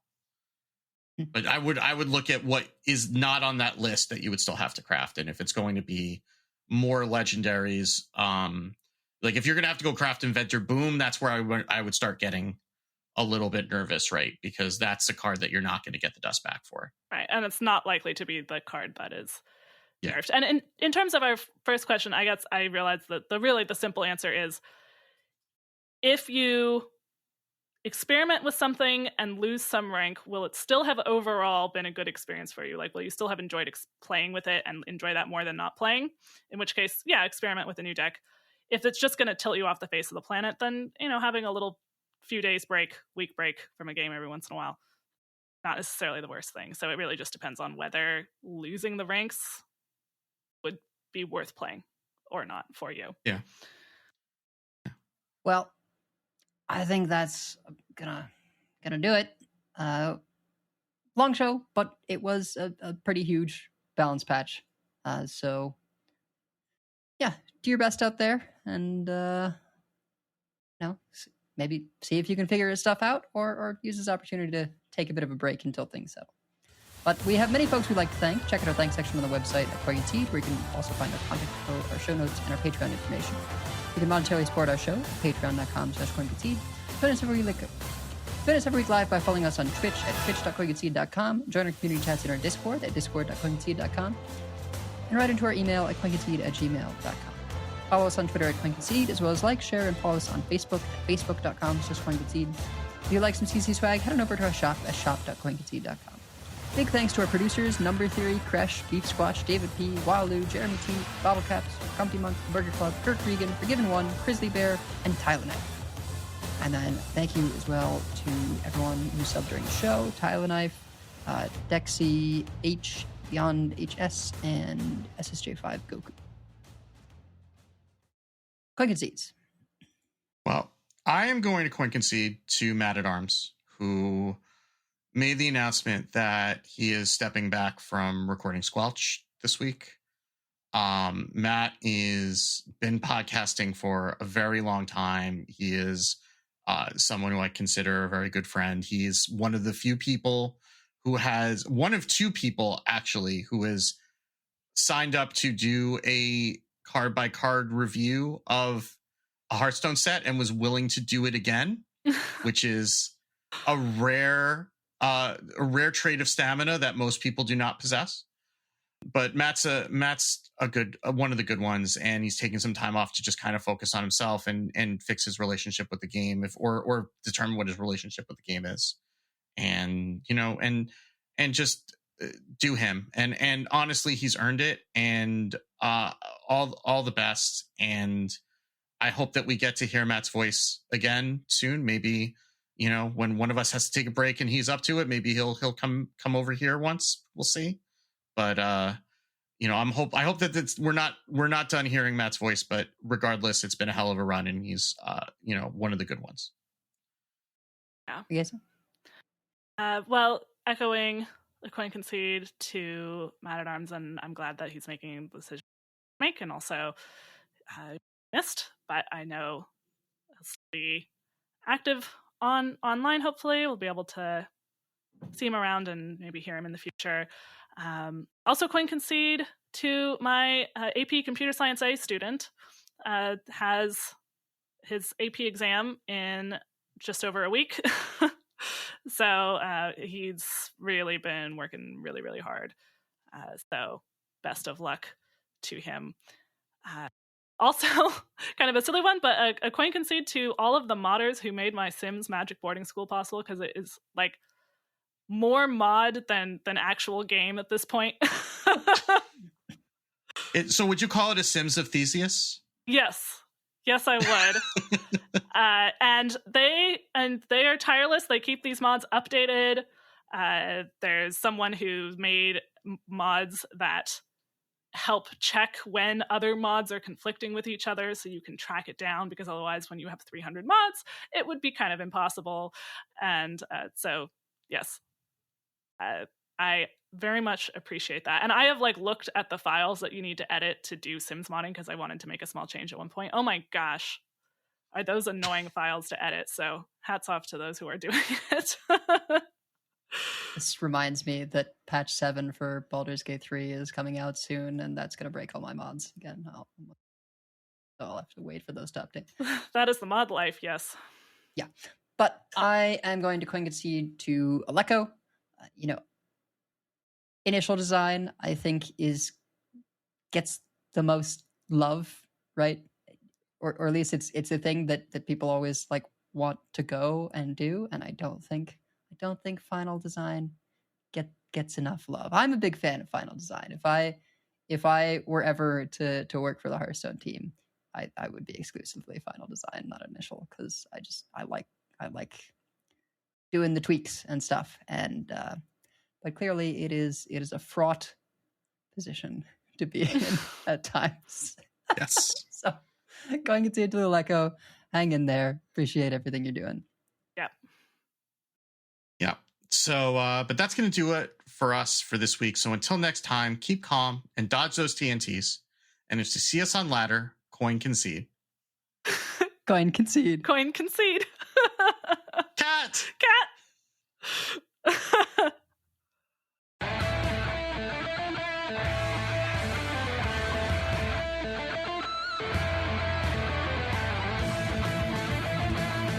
All life must end. I yield for now. I concede. Well fought. I concede. You win this one. The victory is yours. You have bested me. I give up.